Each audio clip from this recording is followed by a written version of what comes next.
नमस्कार दोस्तों।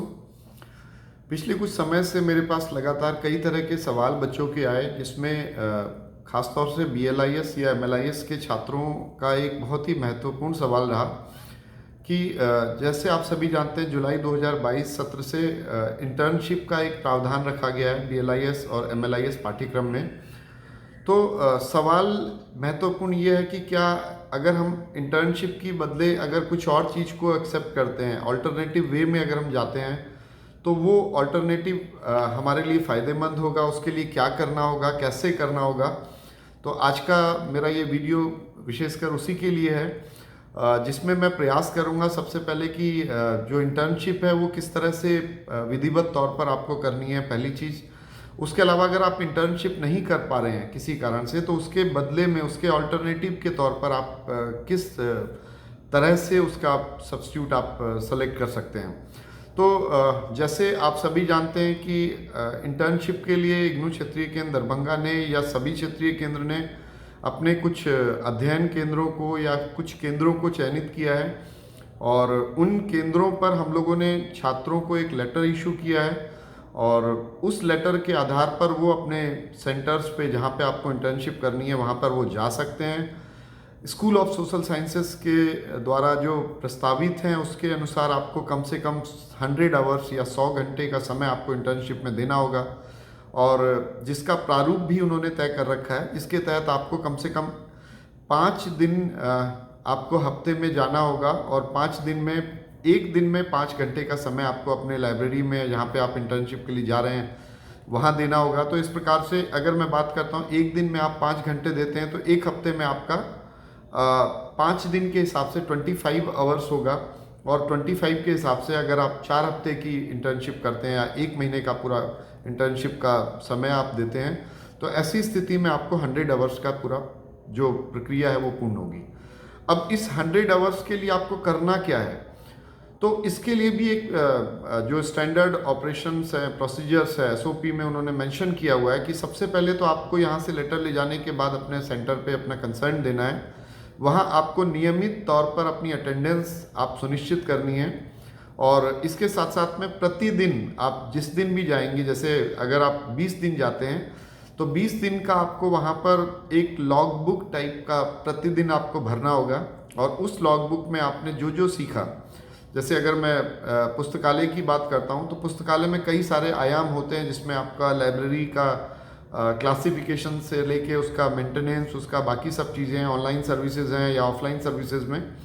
तो आप जो भी सीखेंगे प्रतिदिन, उस सभी चीज़ों को आप प्रतिदिन एक डायरी की तरह आप उसको लिखते रहें, जिसको हम लोग लॉग बुक कह सकते हैं। और उस तरह से 20 दिन की आपका एक लॉग बुक बन जाएगी, और उसी लॉग बुक के बेसिस पर आपको फाइनल अपनी रिपोर्ट बनानी होगी, और उस रिपोर्ट के आधार पर आपको जो फाइनल इवैल्यूएशन या फाइनल मार्किंग आपको दी जाएगी। इसमें जो आपको टोटल जो इवैल्यूएशन है उसका जो तरीका है, तो इसमें आपका जो स्कूल ऑफ सोशल साइंसेज या डिपार्टमेंट ऑफ लाइब्रेरी ने जो सजेस्ट कर रखा है, उसमें आपका 30% जो वेटेज होगा वो इंटरनल असेसमेंट का होगा, और जो 70% वेटेज है वो आपका एक्सटर्नल असेसमेंट का होगा। 70% वेटेज में आपका जैसे 5% आप जो रिपोर्ट सबमिट करेंगे उसका इंट्रोडक्शन का होगा। इसके अलावा आपका जो मॉड्यूल बनेगा उसमें आपका क्या, किस तरह से आपने ऑपरेशंस, किस तरह से आपने चीज़ों को या ऑटोमेशन या डिजिटाइजेशन या जिस कंपोनेंट पे आपने जो लिखा होगा, सीखा होगा, तो उस मॉड्यूल को लेके आपका करीब करीब 50 मार्क्स है, और उसके साथ में लर्निंग आउटकम जो होगा आपका वो 5 नंबर का होगा, और उसी तरह से कंक्लूजन सजेशन जो है वो 10 नंबर का है। तो कुल मिला के इसमें 30% वेटेज इंटरनल, ये जो फॉर्मेट है उसके अनुसार इंटरनल असेसमेंट आपका 30% होगा, और एक्सटर्नल असेसमेंट आपका 70% होगा, और इस तरह से 100% असेसमेंट होगा। ये बात है आपकी अगर आप इंटर्नशिप करते हैं।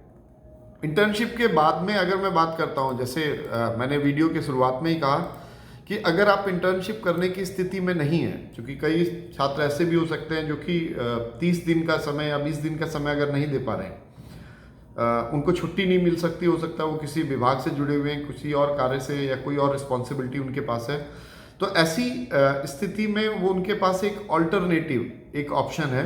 ऑल्टरनेटिव का मतलब एक वैकल्पिक व्यवस्था, और इस वैकल्पिक व्यवस्था की अगर मैं बात करता हूं तो यहां पर दो वैकल्पिक व्यवस्था हैं।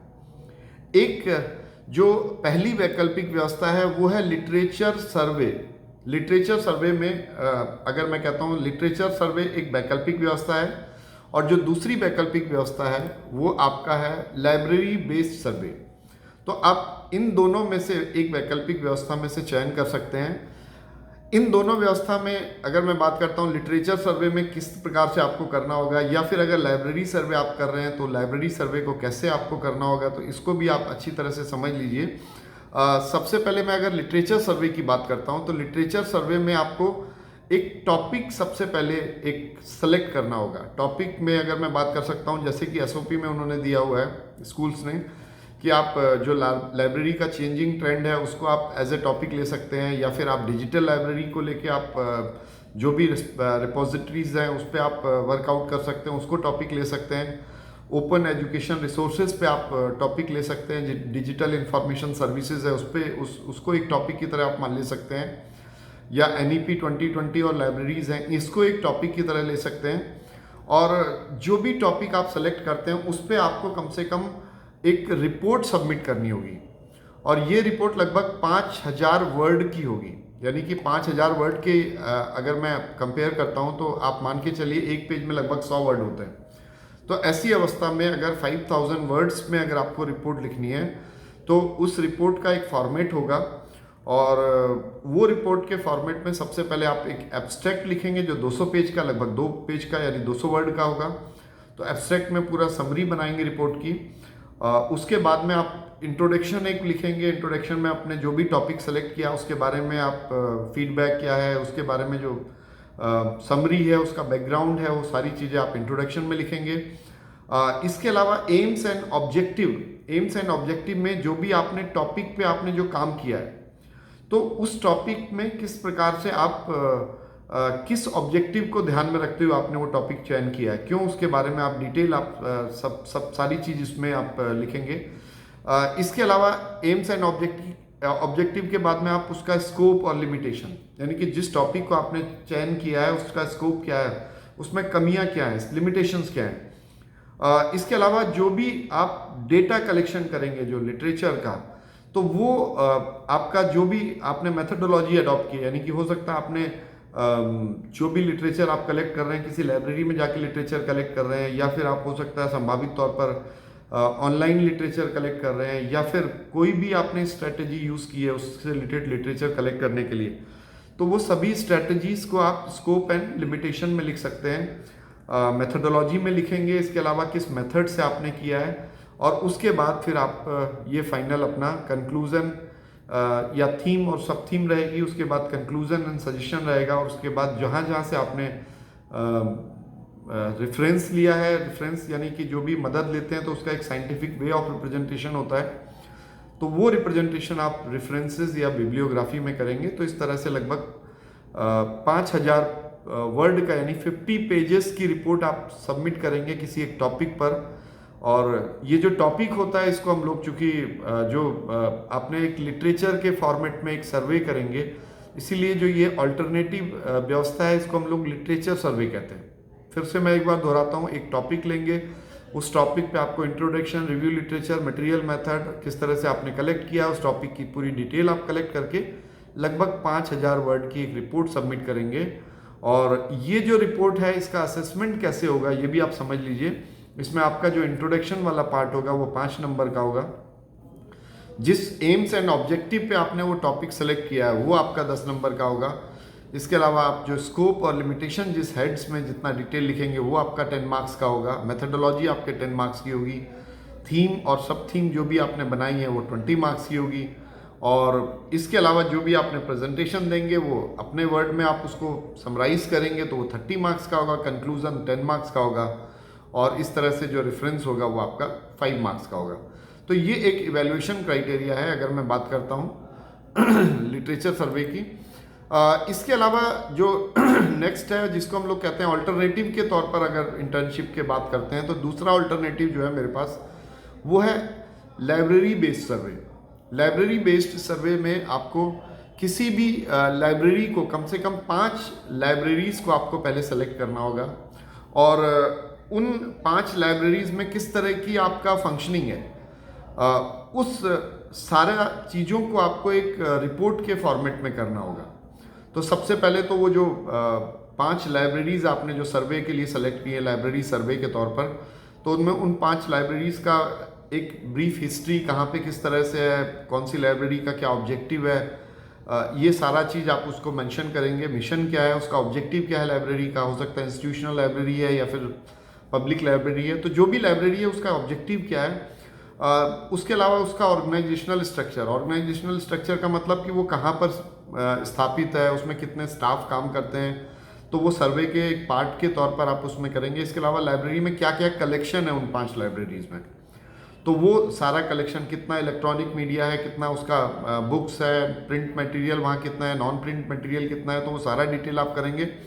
इसके अलावा जो वहाँ पे ऑटोमेशन का स्टेटस है वो क्या है, इसके अलावा डिजिटाइजेशन का वहाँ पे क्या स्ट्रक्चर है, वहाँ किस प्रकार की सर्विसेज दी जा रही हैं, तो वो सारी लाइब्रेरीज़ का आप डिटेल आप कलेक्ट करेंगे।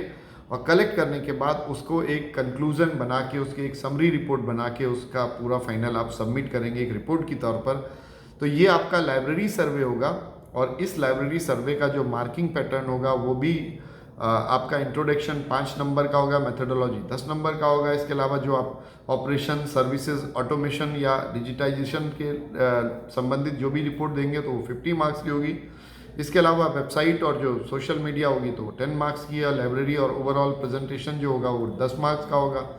इसी तरह कंक्लूजन और सजेशन होगा। तो ये सारी चीज़ जो कि ऑल्टरनेटिव के तौर पर, या तो आप लाइब्रेरी सर्वे या लिटरेचर सर्वे अगर आप लेते हैं, इसके साथ में जो अभी तक जो इन्फॉर्मेशन है तो वो यही है कि लाइब्रेरी सर्वे और लिटरेचर सर्वे के केस में आपका वाइवा एक प्रस्तावित है, जबकि इंटर्नशिप के केस में वाइवा नहीं होता है।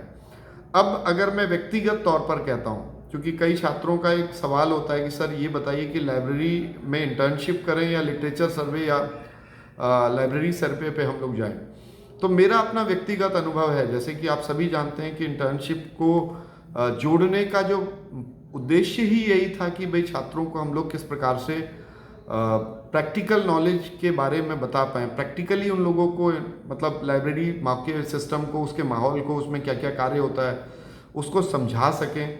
तो इन चीज़ों को समझने के लिए जो बेस्ट ऑप्शन है वो है इंटर्नशिप। और इंटर्नशिप के साथ में सबसे बड़ा एडवांटेज एक ये भी है कि आप जहाँ भी इंटर्नशिप करते हैं तो कम से कम एक सर्टिफिकेट 1 महीने का आपके साथ में होगा। कल को अगर आप नौकरी के लिए भी जाते हैं कहीं किसी जगह, तो हो सकता है संभावित तौर पर वो आपको अवश्य मददगार साबित होगा। तो इसीलिए बाकी ऑप्शन तीनों ही आपके पास हैं, जिसमें से तीनों में से किसी भी एक ऑप्शंस पे जा सकते हैं। एक चीज़ और अवश्य लास्ट में मैं कहना चाहूँगा, कई ऐसे स्टूडेंट होंगे जो कि अभी तक यहाँ से इंटर्नशिप का लेटर ले जा चुके हैं। हम लोगों ने उनका पूरा डेटाबेस एक तैयार कर रखा है, जिसके आधार पर हम लोग जैसे अगर मुख्यालय से अगर मांगते हैं कोई सूचना या बाकी चीज़ें, तो हम लोग उसी आधार पर डेटाबेस दे रहे हैं।